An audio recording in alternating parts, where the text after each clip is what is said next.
What is up, guys? Johnny Chase here. Welcome back to the club, and it's time again to talk fan games. That's right, we're going to take a look at 5 more fan created games that you guys should check out. You guys love this series and checking out tons of great games made by independent developers that want to mimic and pay homage to the classics and hopefully not get shut down by the big companies. So we got a good selection this time, but if there's anything here that I missed, go check out the other videos, link up here, or leave a comment down below. I'm sure that there's tons that I've missed. I'm working my way back up to the list I've had before. And again, if you guys like these types of videos, like, comment, subscribe, do all that fun stuff. But let's get into it. Let's get into the first game. So I'm starting off with a banger. What if you took The Legend of Zelda: Link to the Past and made it a roguelike?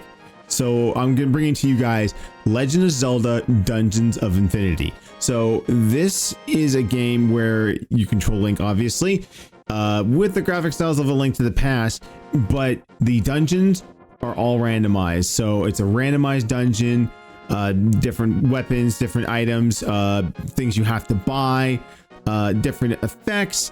It's crazy amount of fun. Now there are some compromises, so Link doesn't have the sword swing that he does in Link to the Past, so you kind of have to be careful for your attacks, and you have limited space. So you have like an inventory of like 4 or 5 items you can carry at any time, and there's tons of stuff in the early going. So you get, and again, they go through like not just Link to the Past, but like a bunch of different Zelda games. Like there's the Keen stones from the Minish Cap.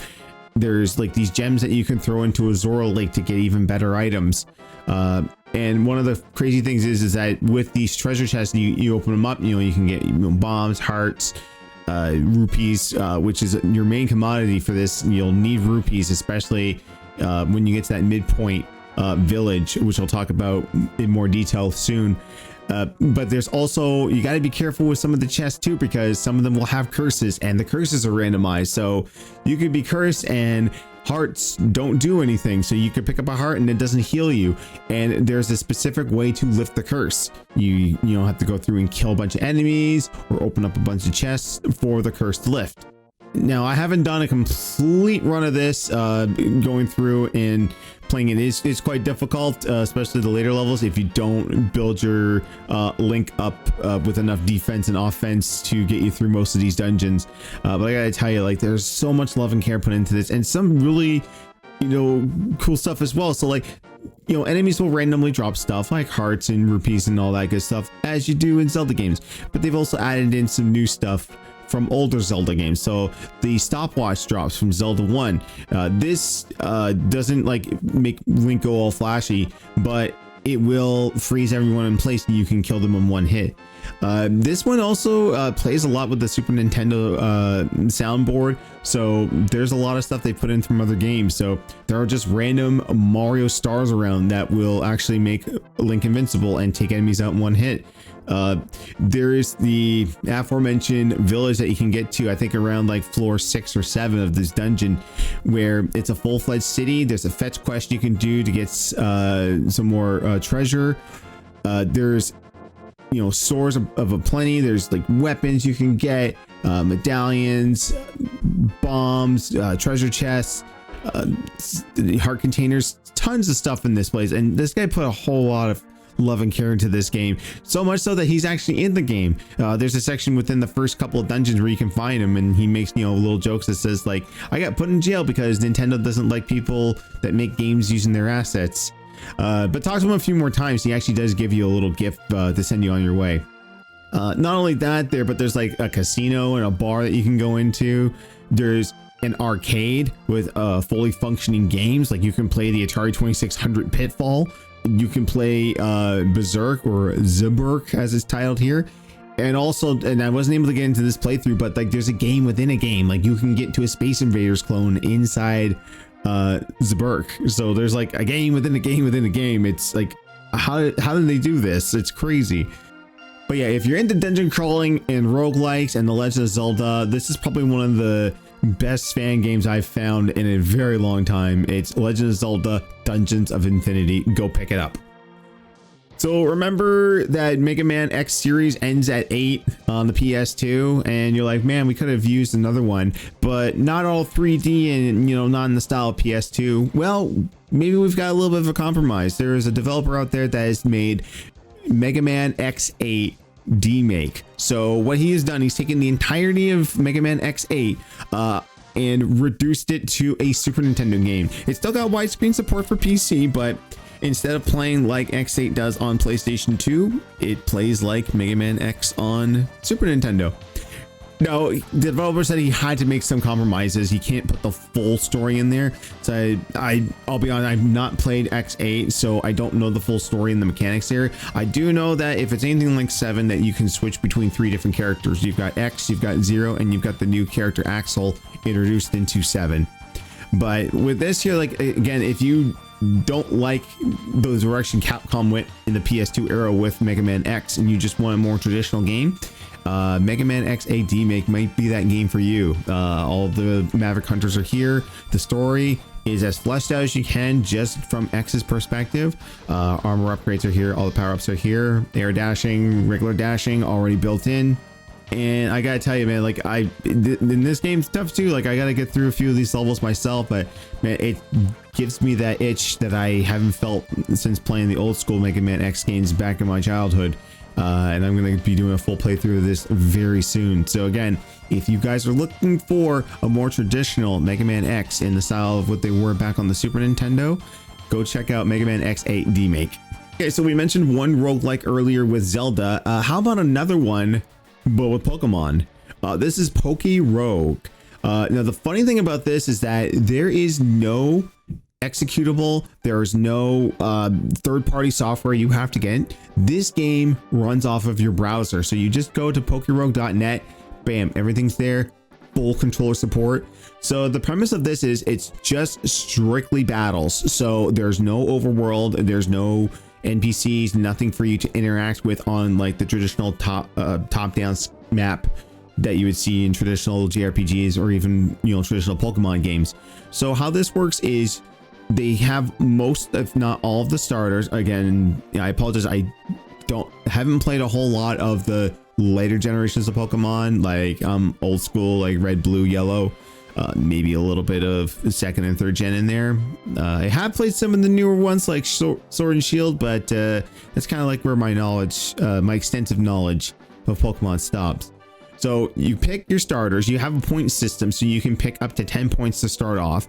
And then you just go through a ladder. So you'll meet wild Pokemon on the field. You can choose whether to kill them or to capture them. And when you capture them, they, you know, as before, don't become part of your team, but they also become selectable if you die and you want to start up another run.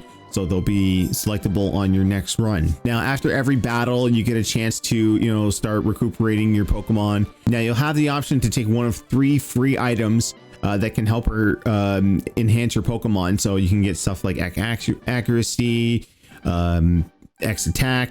You can get, you know, new TMs, new HMs. You can pick up Pokeballs, you know, to increase your chances of catching new Pokemon later down the road.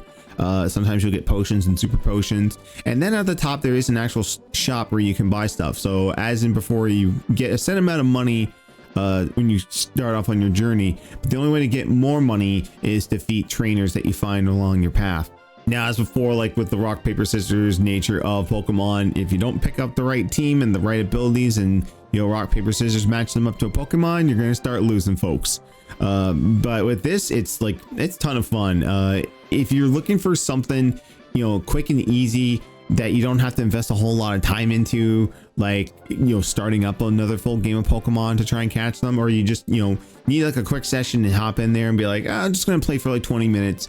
Get in there, you know, get my Pokemon fix and then bounce out. I think you guys will really like this. PokeRogue. It's available in your browser. So again, you don't need to download anything. Just go to PokeRogue.net and check it out. All right, next up, we're gonna go with an open BOR game. One that's been on my radar for a while, but I never had a chance to sit down and play through the entire thing until now. This is Mighty Morphin Power Rangers Beats of Power Special Edition. So this comes from the same developer that gave us the fantastic TMNT Rescue Palooza game. So with this one, it's a mishmash of everything from Power Rangers on Super Nintendo and the Sega Genesis. Actually, it's more for the Mighty Morphin Power Rangers movie Sega Genesis game, because if y'all remember, the first Genesis and MMPR game was purely a fighting game, and then Power Rangers the movie was more of a traditional beat 'em up. So with this here, you've got the core classic team. So Jason, Trini, Zach, Billy, Kimberly, and Tommy in both white and Green Ranger form. And then plus also in the later parts of the levels, when you fight the giant monster, you get access to the Megazord, Tiger Zord, Dragon Zord, and Thunder Megazord. So this definitely plays into like the beginning parts of season 2 with Mighty Morphin, where Lord Zed comes back and captures Rita in her dumpster and starts, wreaking havoc on the Power Rangers. So that's why you're fighting the season 2 putties with the Zed symbol on their chest instead of like the original Mighty Morphin seasons with the regular putties. So this one is actually a pretty short game. I finished this in probably under 20-30 minutes, but I mean, Mighty Morphin Power Ranger beat 'em up games were not really that long or extensive back in the day, so I mean, this is just right up my alley. The cool thing about this is that because of the engine, he's able to put in low quality clips from the show, almost FMV and almost harkening back to the Sega CD version of MMPR, which I'm not going to show any clips here because Hasbro and Saban love to strike down channels and give channels a whole lot of problem for showing Power Ranger footage. But basic level structure is you go through, you fight some putties, Alpha shows up halfway through the game, chucks you your morpher, and it's morphin time. Some of the sprites have been taken directly from the MMPR game on Super Nintendo. A lot of them have been redrawn. So as you know, season 2, Billy is not really that much of a nerd per se. If you look at like Power Rangers on Super Nintendo, he's in that first season. He's kind of nerdy and can't really fight putties on his own without the aid of the morpher. But this, he's a little bit more confident in his martial arts skills. So they redrew the sprites to kind of match that. And of course, we got a Green Ranger sprite for Tommy, which there never was a Green Ranger sprite for Tommy, at least in human form. There was never a Super Nintendo game with Tommy not in the Green Ranger outfit. And so basically they took like the White Ranger one, recolored him to green, and there you go. You've got a Green Ranger Tommy. This is a heck of a lot of fun. I believe it goes up to 4 players, so if you want to get some 4-player action on there, you can. But yeah, go check out Power Rangers Beats of Power Special Edition. And finally, if you've ever wanted to make your own Mega Man level but didn't know where to start, in inspiration from Super Mario Maker all those years ago on the Wii U, some developers made their own version for Mega Man. It's Mega Man Maker. This game is incredible. Like this, I thought this was just going to be a one and done. Like we made this maker to prove that we can do it. Now let's get rid of it before Capcom comes after us. But no, Capcom has, just kind of said, yeah, keep doing your thing, as long as you're not selling anything, we're good, right? They're up to like their most latest version, and like every single time I come back to this game, they're adding more and more assets to it. Like their assets from every single Mega Man game. And a lot of them, they've demaked a lot of them because obviously 7 and 8 were not on the NES. They were on the Super Nintendo and PlayStation 1 respectively. But like, I love how they've dumbed it down so that it probably could fit on the NES cartridge. Plus you got 9 and 10, which were in the NES style anyway, on the most modern consoles with 360 and PS3. They've actually added in stuff from Mega Man 11. You can believe that? And even the Game Boy stuff, like it's a hodgepodge of everything that you could want. Like most of, if not all of the musical tracks are here. Enemies, like you can mix and match anything. You want enemies from 2 and 3 to coincide with each other, go right ahead. So basic structure is, if you want to build a level, just go in, start dragging and dropping stuff in there, add yourself a robot master, and you're done. And man, like there's like checkpoints you can throw in there. There's, like I said, like crazy stuff people have done, and there's like new elements I believe that some people have created for this that have not appeared in any other Mega Man games, so they're here in this maker. It's insane. There's a very robust online community that are making levels for this all the time. So much so that they even have a separate game, which we're going to talk about next time, where people get their levels professionally judged. by streamers and level makers alike. Again, we'll get into that next time. But if you don't really feel like building levels, like you can just go in, download a level, try it out, a la Mario Maker.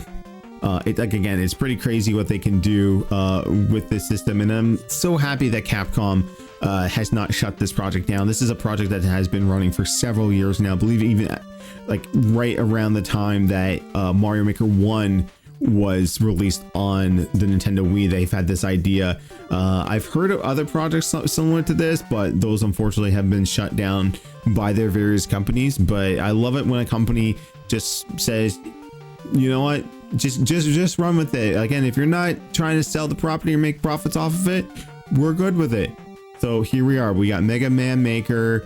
Go check it out. Like I said, if you just want to play some brand new levels made by the community, or you think you've got what it takes to make your own level, give it a shot. And that's it, folks. 5 more fan games that you guys should check out. Thank you guys so much for watching. I love doing these videos for you, and I can't wait for the next one. Like I said, I've got that. I think it's called like Make a Good Mega Man Level 3. I think that's the competition right now, which I think I have a friend that's almost done everything there, so we're going to check that out very, very soon. And if there's other fan games you guys want me to check out, leave a comment down below. If I haven't covered it already, again, go check out my other videos to see if I've already covered them or not. So again, don't forget to like, comment, subscribe, do all those things, and be sure to follow me on my various socials to let you guys know what I'm up to. Until then, I'm Johnny Chase, and I got more games to play. I'll see you in the next one.